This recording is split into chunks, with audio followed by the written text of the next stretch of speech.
What's up, guys? Today we're making this Brie to be me Bob's Burgers recipe, so let's get to it. So we're going to start by dicing our onions and then heating butter over medium-high heat, and we're just going to caramelize our onions. It should only take about 10 minutes, but you want to cook them until they're nice and softened and have like a little bit of brown chard on them, just like this.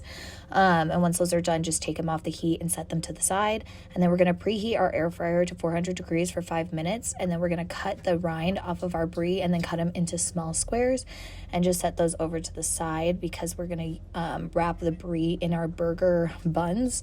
So we're going to take our burger meat, add our Worcestershire sauce to it, and then make sure you soak up all the Worcestershire into the meat.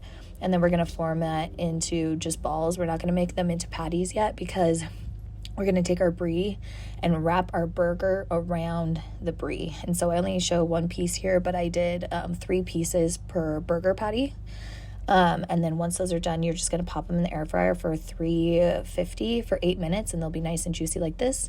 And now we're just going to plate it. So we're going to take our burger buns, and then we're going to take our bacon jam and just spread that on both buns. I'm a huge believer in even bites of everything.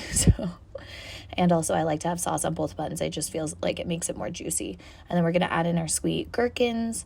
You can just slice those up, add our caramelized onions, and then our burger patty. And then we're just going to top it with the other bun, and that's it. All right, I have high hopes for this burger because Brie is basically my favorite food. I'm a little nervous about the sweet gherkins, but we're going to find out. So bon appetit.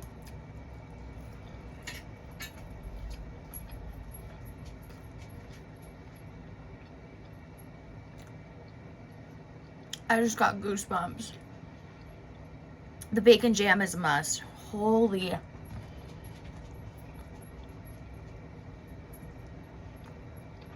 It's so fucking good.